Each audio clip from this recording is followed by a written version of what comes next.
El siguiente mensaje es una producción de la Iglesia Gracia Soberana de Ciudad Juárez.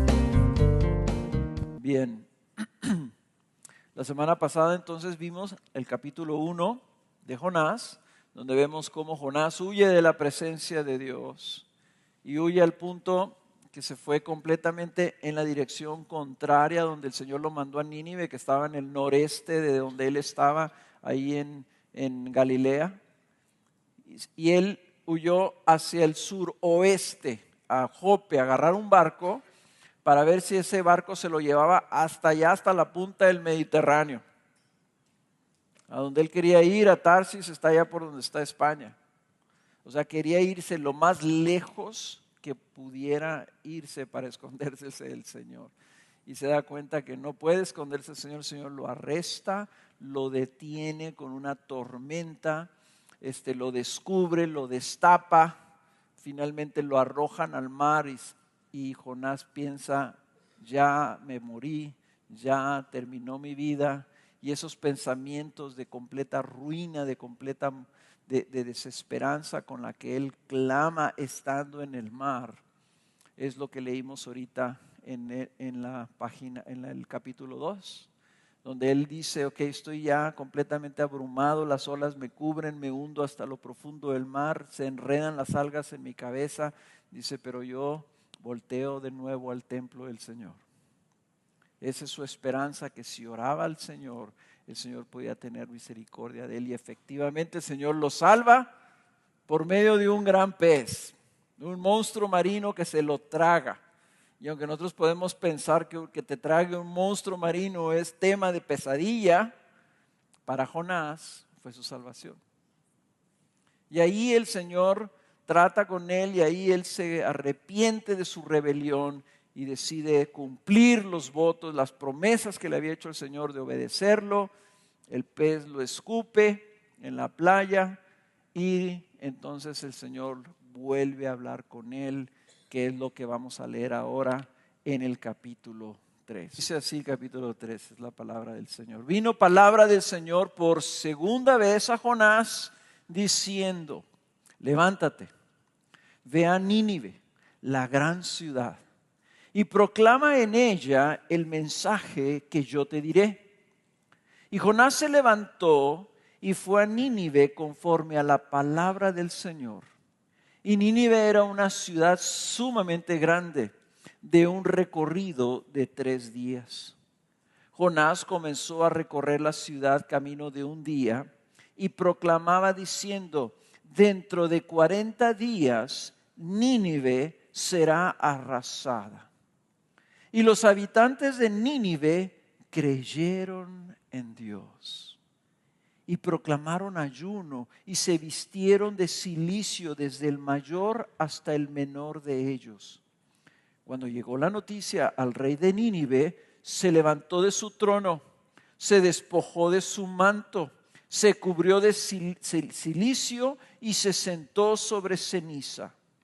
E hizo proclamar y anunciar en Nínive por decreto del rey y de sus grandes, diciendo, ni hombre, ni bestia, ni buey, ni oveja, prueben cosa alguna, ni pasten ni beban agua, sino cúbranse de cilicio hombres y animales, y clamen a Dios con fuerza, y vuélvase cada uno de su mal camino y de la violencia que hay en sus manos. ¿Quién sabe? Quizá Dios se vuelva, se arrepienta y aparte el ardor de su ira y no perezcamos. Y vio Dios sus acciones, que se habían apartado de su mal camino. Entonces se arrepintió Dios del mal que había dicho que les haría y no lo hizo. Jonás efectivamente se arrepintió de haber huido de Dios, decide obedecer a Dios, decide recibir su palabra y hacer lo que el Señor le mandaba. El problema de Jonás era que despreciaba a los asirios y no quería ver la misericordia de Dios manifestada en ellos. No quería que Dios no los castigara. Jonás quería que Dios castigara y destruyera a Nínive y al reino de Asiria, que eran opresores de Israel. Entonces Jonás sí quería que hubiera destrucción. Pero el Señor tenía otro plan. El propósito de enviar a Jonás no era solo para advertirles y como que para machacarles que estaban en rebelión, sino que su expresión de bondad para con este pueblo era para llamarles al arrepentimiento.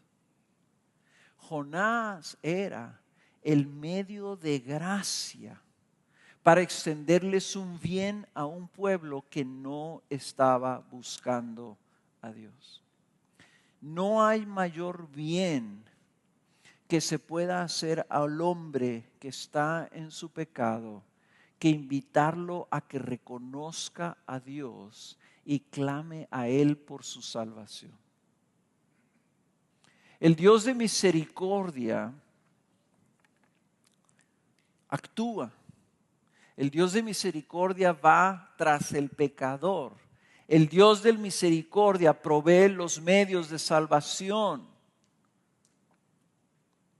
Y eso es algo, hermanos, que tal vez nosotros, cuando hablamos de que a Él le pertenece la salvación, a veces no nos damos cuenta de cómo Dios es un Dios tan misericordioso, está tan dentro de su ser esto, de cómo actúa Él y cómo está actuando cuando está viendo a que los hombres se rebelan, que los hombres lo rechazan, que los hombres se mofan de Él, que los hombres se jactan de su propia autonomía.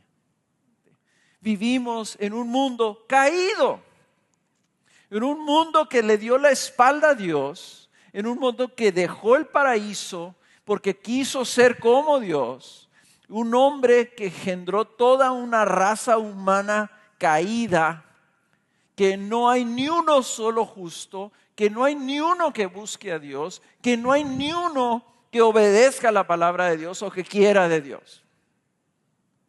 Ese es el mundo en el que vivimos.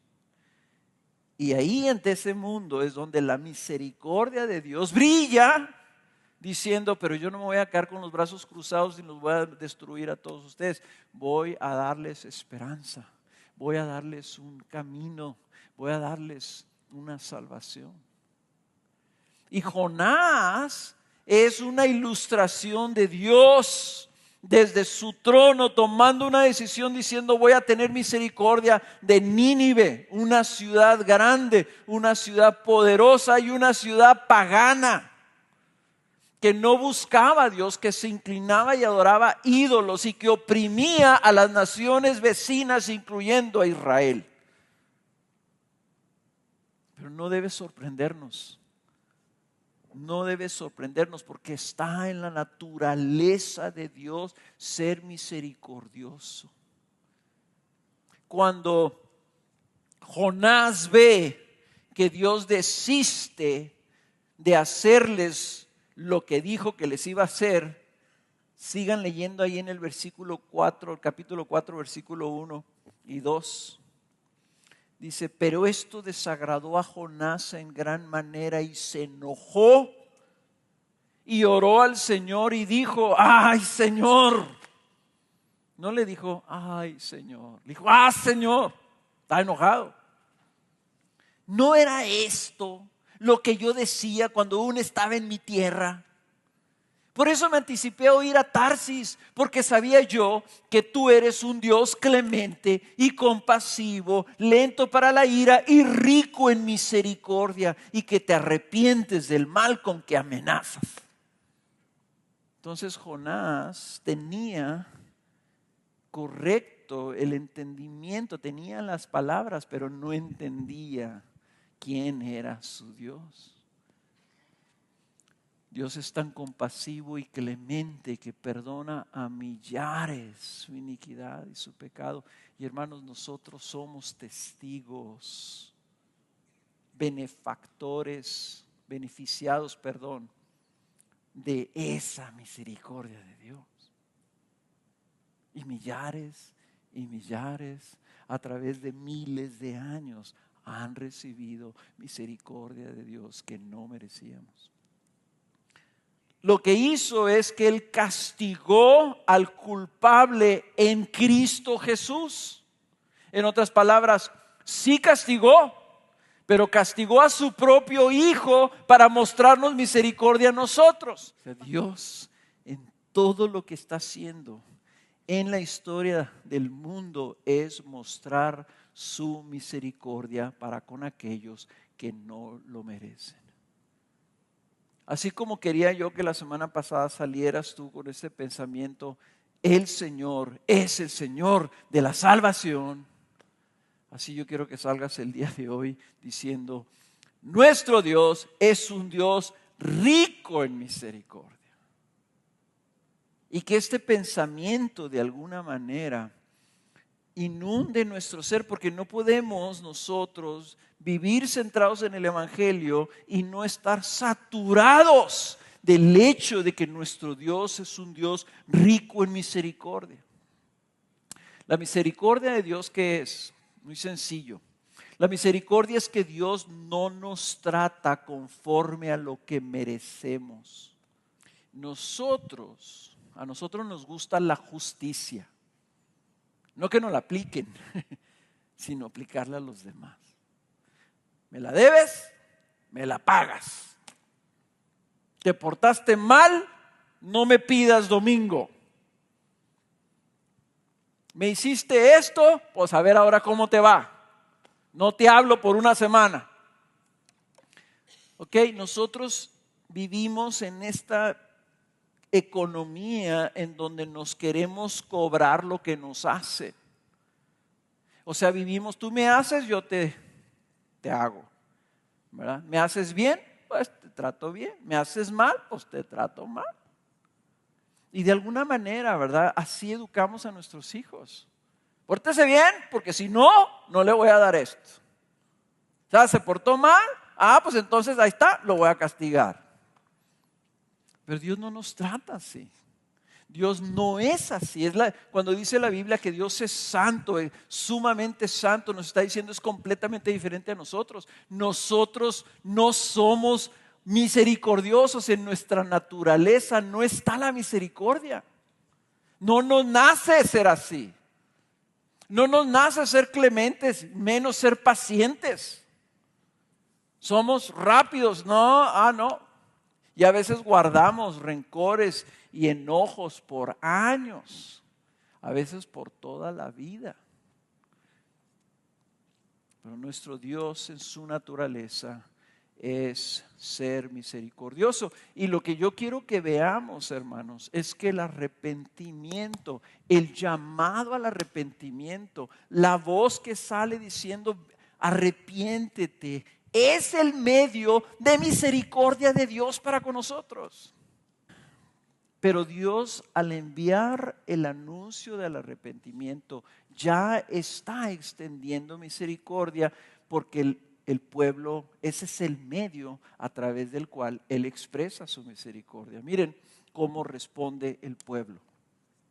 Dice, los habitantes de Nínive creyeron en Dios. Su primera reacción ante oír de decir, hay un Dios en el cielo que está dictando sentencias sobre sus vidas, y le creyeron a Jonás, y creyeron que existía ese Dios, y creyeron que iba a venir esa tragedia. Y entonces dice, proclamaron ayuno, se vistieron de cilicio, se vistieron de luto, y desde el mayor hasta el menor de ellos dejaron de comer, dejaron de beber. Cuando el rey que estaba en su trono escuchó esto, también él creyó, se bajó de su trono, se despojó de su manto real, se humilló igual que sus conciudadanos y dijo, aquí hay alguien mayor que yo que está dictando sentencias sobre mi país. Proclamó un ayuno total para humillarse. Pero vean lo importante, versículo 8, 3:8. que no solamente fue la humillación, que dijo, que les dice a los ciudadanos de Nínive: cúbranse de cilicio, hombres y animales, y clamen a Dios con fuerza. Pero noten, y vuélvase cada uno de su mal camino y de la violencia que hay en sus manos. Vuélvase cada uno de su mal camino. Ahí está el arrepentimiento. Es el genuino arrepentimiento, es ese cuando nos volvemos de nuestro pecado. No basta con que te sientas mal por tu estado, sino que te vuelvas. No es que hagas un acto de contrición o que busques humillarte a ti mismo. El arrepentimiento es creer en Dios y volverse a Dios. Es creer y oír a Dios y ir con Dios. Que dejes lo que estás haciendo y vayas con Dios. Ese es el arrepentimiento. El profeta Joel en una ocasión también declaró una profecía sobre Israel y les dijo: vuélvanse a Dios, vuélvanse a Él de todo corazón, con ayuno, con llanto, con lamento. Vuélvanse a Dios, rasguen su corazón y no sus vestidos. Vuelvan al Señor nuestro Dios. Y Joel conocía el nombre del Señor, entonces dijo: porque Él es compasivo, es clemente, es lento para la ira, es abundante en misericordia y se arrepiente de infligir el mal. Y Joel mismo, el profeta, dice: ¿quién sabe si volverá? Si se apiadará de nosotros. ¿Quién sabe? Ahora yo te voy a decir una cosa. Tú no tienes ni necesidad, ni sería correcto que digas: quizá Dios se apiadará de mí si yo me vuelvo a Él. Porque ya envió a Jesús a morir en la cruz por nuestros pecados. En otras palabras, nosotros ya no tenemos excusa. Nosotros ya no tenemos duda de que Dios quiere nuestro arrepentimiento para salvación. Nosotros sabemos ya con certeza, por lo que Él ya ha hecho y prometido, que en Jesucristo los pecadores encuentran salvación. Jesús es la mayor manifestación de misericordia de Dios para con los hombres. El Dios de la Biblia es un Dios que tiene misericordia de los pecadores y les dice: vengan a mí. Y cuando Él llama al arrepentimiento, ese arrepentimiento es el creer en Él. Que crean su voz, que crean lo que Él está diciendo y les está diciendo: mira, no tienes por qué ir a la perdición, yo estoy dispuesto a salvarte. Ven a mí, te voy a mostrar el camino. Deja ese camino que llevas, date la vuelta y yo te muestro el camino de la salvación. Yo te llevo conmigo. Dice Mateo 4:17. Desde entonces Jesús comenzó a predicar y a decir: arrepentidos, porque el reino de los cielos se ha acercado. El reino ya está aquí. El rey ya vino. El rey ya estableció cómo es que hemos de entrar a esa misericordia de Dios. Y es por medio de venir a Él. Piensa en un niño pequeño que camina rumbo a una intersección peligrosa sin poner atención. Piensa en ese niño que va hacia la intersección, sigue distraído y si sigue caminando lo van a aplastar, lo van a arrollar, lo van a matar. Y tú puedes decir: ese niño está en peligro. ¿Cómo le hago para salvarlo? ¿Qué le digo al niño? Va derecho a la perdición, va derecho a la destrucción. ¿Qué hago? No puedo hacer nada. Y lo único que tienes que hacer es llamarlo. ¡Hey, niño! ¡Para! Detente, no vayas por ese camino, vuélvete, da la vuelta, ven para acá. El llamado al arrepentimiento es el medio de salvación para ese niño. Igual, Jesús diciendo, ven a mí, deja tus tonterías, deja tu egoísmo, deja de vivir para ti mismo, deja de tener tus ídolos, deja de buscar el materialismo, deja de pensar que este mundo es el aquí y el ahora, lo único que importa. Deja eso, porque eso te va a destruir, eso te va a matar, eso te va a condenar. Vas a la perdición, vas a la destrucción total.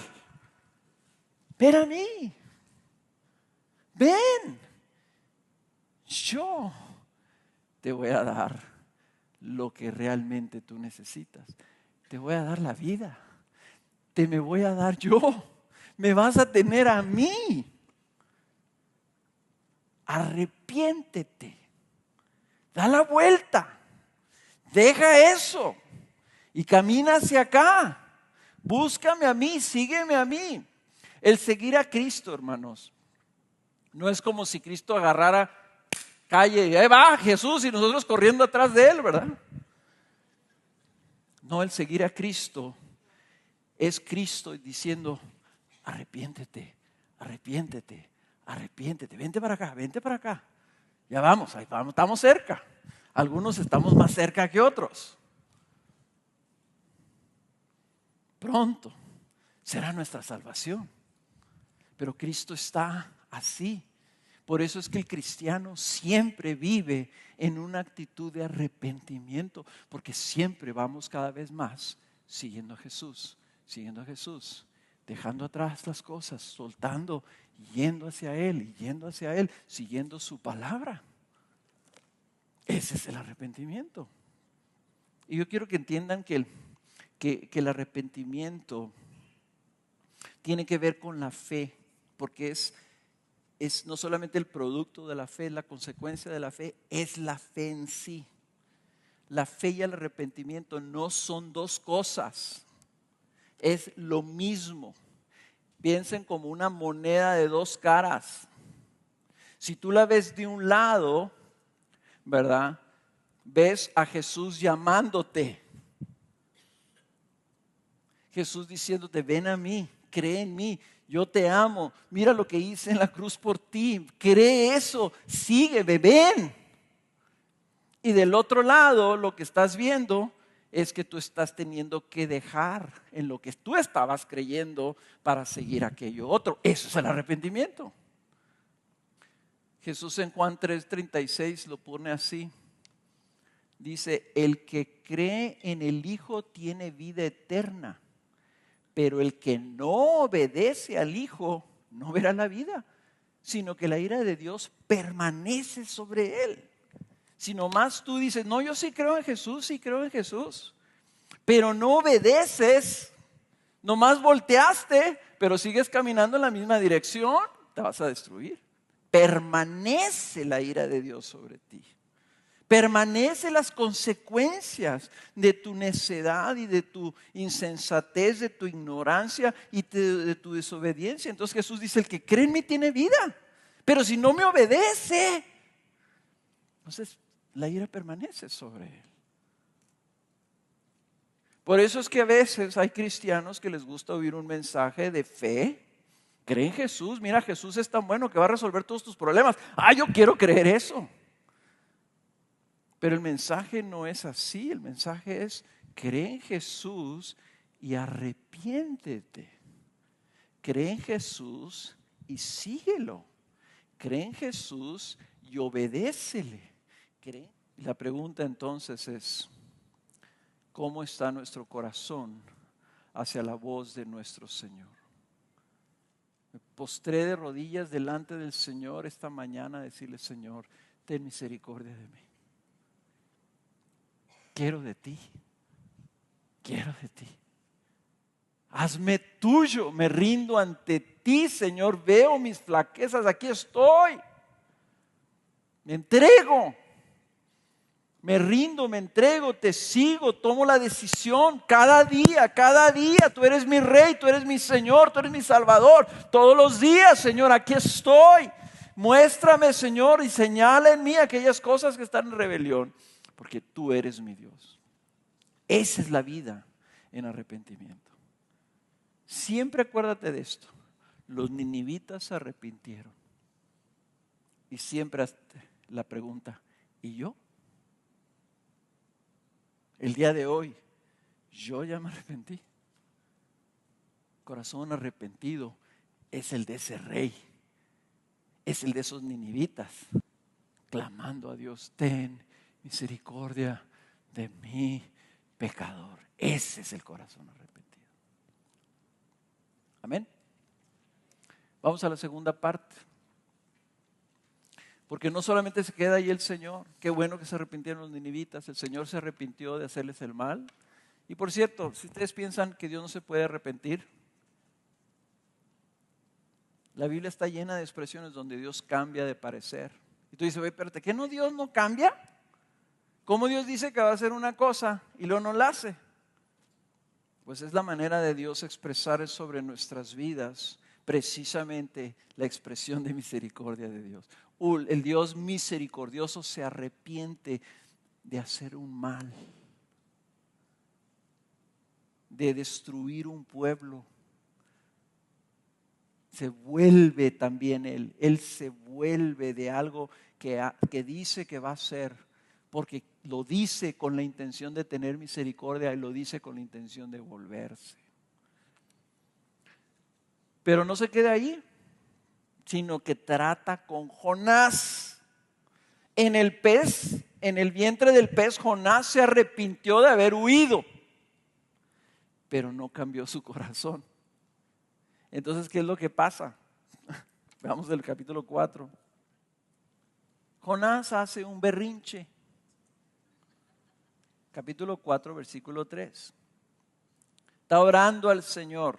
Y el Señor a veces tiene que soportar estas oraciones que le hacemos. Oh Señor, te ruego que me quites la vida. Córtame las venas. Porque mejor me es la muerte que la vida. Y el Señor dijo, ¿tienes acaso razón para enojarte? Entonces salió Jonás de la ciudad y se sentó al oriente de la misma. Allí se hizo un cobertizo y se sentó bajo él a la sombra hasta ver qué sucedería en la ciudad. Se fue y se sentó y dijo, pues dijo el Señor que no le iba a destruir, pero capaz de que ahorita, si me espera un ratito, capaz de que estos vuelven a caer en su pecado y se la echa el Señor. Entonces el Señor, dice versículo 6, dispuso que una planta creciera sobre Jonás para que hiciera sombra sobre su cabeza y lo librara de su incomodidad. Y Jonás se alegró grandemente por la planta. Hizo unas ramas, algo ahí, ¿verdad? Entonces hizo el Señor que de manera milagrosa creciera una vida, así una enredadera o algo ahí, ¿verdad? Y lo tapó y sintió el fresco él y dijo, ¡uy, qué padre, qué bonito! El Señor está teniendo misericordia de mí. Versículo 7. Pero Dios, tercera disposición de Dios, dispuso que un gusano al rayar el alba del día siguiente atacara la planta y ésta se secó. Y sucedió que al salir el sol, tercera disposición de Dios, dispuso Dios un sofocante viento solano y el sol hirió la cabeza de Jonás y él desfallecía. Y deseaba con toda su alma morir diciendo, mejor me es la muerte que la vida. Ahora se quería morir porque ya se moría de calor y así como conocen ustedes algunas de esas personas, ay, me muero de calor, me muero de calor. Un día de esos, así que las personas que se mueren de calor, bueno, no, platícales de Jonás. Entonces dijo Dios a Jonás, fíjense qué fácil, 3 disposiciones de Dios, ¿verdad? La planta, el gusano y el viento solano, para enseñarle a Jonás la lección bien sencilla. Versículo 9, entonces dijo Dios a Jonás, ¿tienes acaso razón para enojarte por causa de la planta? Y él respondió, tengo razón para enojarme y hasta la muerte. Y le dijo el Señor: tú te apiadaste de la planta por la que no trabajaste ni hiciste crecer, que nació en una noche y en una noche pereció. Y no he de apiadarme yo de Nínive, la gran ciudad, en la que hay más de 120,000 personas que no saben distinguir entre su derecha y su izquierda, y también muchos animales. Dios anda atrás de nuestros corazones, hermanos. Y aquí lo está demostrando con Jonás. Porque pudiera haber, no sé, ¿verdad?, tratado con Jonás de muchas otras maneras, ¿verdad?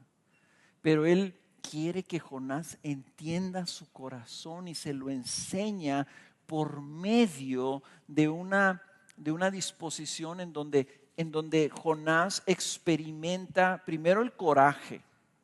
Se mete abajo de un cobertizo a esperar que algo haga el Señor. Espero que ninguno de ustedes esté sentado abajo de un cobertizo esperando que Dios vengue o haga algo que les hicieron a ustedes. Aguas, porque podemos tener esa posición. Acabo de hablar con una persona que está en un conflicto con su marido y dice: yo sé que el Señor es mi defensor. Y yo sé que al final todas las cosas van a salir a la luz. Y yo sé que el Señor se encargará de justificarme. Y yo pensé, esta hermana está bajo el cobertizo, sentada. Aquí, ándale, a ver qué vas, para que veas ahorita, a ver cómo te va a ir. Y el Señor viéndola. Y tal vez el Señor te está viendo a ti también. Porque estás, en lugar de estar teniendo misericordia como el Señor quiere tener misericordia, estás tú buscando venganza, retribución o juicio. Le dijo el Señor a Jonás: pero ¿por qué te enojas? Una planta tú no la hiciste crecer sobre ti. No era tuya. Tú no hiciste nada para que se te diera. Le dice el Señor: te apiadaste. Y lo que le está diciendo el Señor es: viste el valor de la planta. Apreciaste el valor de una planta.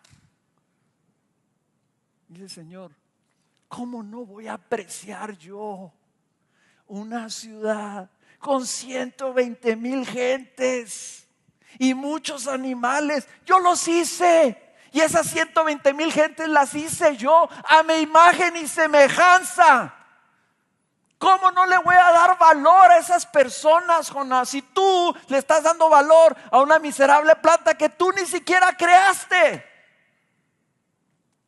Fíjense, la sabiduría de Dios, lo fácil del Señor de callarle la boca al profeta insensato y mostrarle de una manera bien sencilla cómo el Señor valora a los seres humanos, aunque sean rebeldes y pecadores y estén levantándole su puño.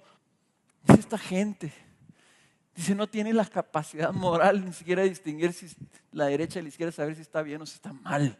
Viven sin ley, viven sin Dios, viven en ignorancia. ¿Cómo no te iba yo a mandar a que les advirtieras cómo estaban viviendo? Ahí está mi misericordia, la cual tú no entiendes. Entonces, hermanos, esto para nosotros hay un gran reto y una gran aplicación aquí. Y la pregunta es: ¿tenemos nosotros el corazón de compasión que tiene el Señor para con los pecadores? ¿Tienes compasión para con aquellos que tú ves que están endurecidos, que rechazan a Dios? ¿Tienes compasión cuando alguien muere en sus pecados? ¿Te duele que haya gente que se está perdiendo miles a diario? ¿Te compadeces de tus enemigos? Es muy fácil odiar a políticos corruptos.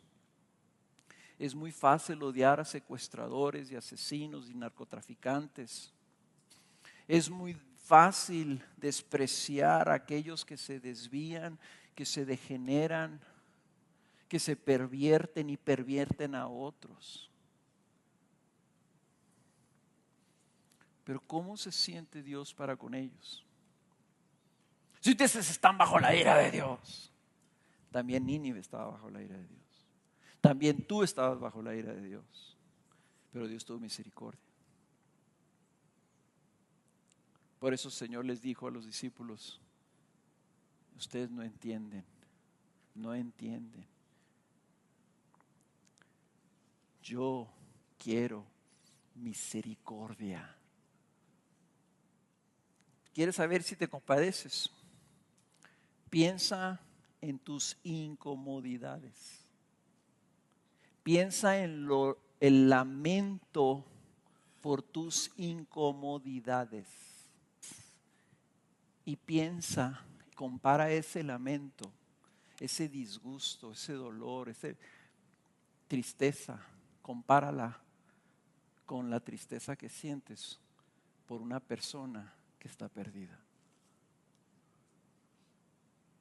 Y te das cuenta que te lamentas mucho más, yo lo digo por experiencia, por tus incomodidades que por un alma que está sin Cristo.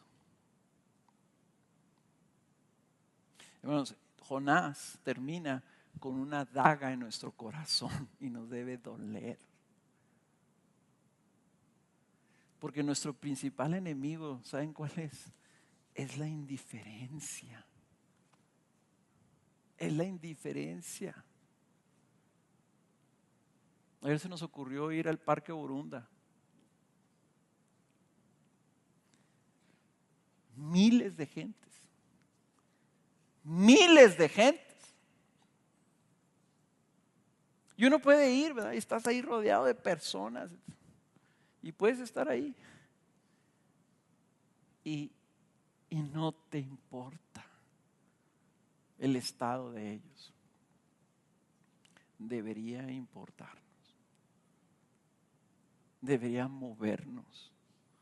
Debería dolernos que la gran mayoría de todos ellos están perdidos, sin Cristo, sin Dios y sin esperanza. Y para ser una comunidad digna del Evangelio de Jesucristo, hermanos, tenemos que dejar la indiferencia y tenemos que empezar a cultivar un corazón de misericordia y compasión por los perdidos. Que tenemos nosotros que cultivar un corazón, para empezar, un corazón de gratitud por la compasión que el Señor ya nos mostró. Entonces tenemos que repasar que nosotros estábamos perdidos y Él tuvo la iniciativa de ir a buscarnos y de llamarnos. Alguien nos habló de Cristo y nos habló de Cristo porque Cristo lo mandó a que nos hablara. Y nos llamó a que viniéramos a Él y tuvo misericordia de nosotros. Nosotros éramos Nínive.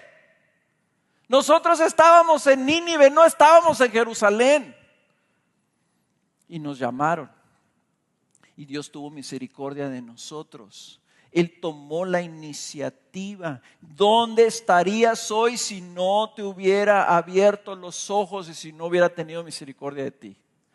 Estarías perdido. Algunos tal vez estaríamos en la cárcel, habiendo destruido nuestras vidas y nuestras familias y nuestra salud.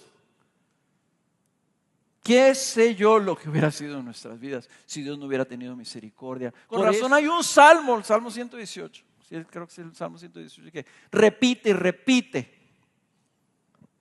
Dale gracias a Dios. Dale gracias al Señor porque es bueno, porque para siempre es su misericordia. Y el Salmo 100 termina así: dale gracias, bendecid su nombre porque el Señor es bueno, para siempre es su misericordia. Y el Salmo 105 y el Salmo 106. Y hay infinidad de veces que el pueblo se me instruía: dale gracias a Dios, porque para siempre es su misericordia. Hermanos, nosotros tenemos que estarle dando gracias a Dios por su misericordia todos los días de nuestra vida. Número 2, cultiva una gratitud por la palabra de Dios. Tenemos esto.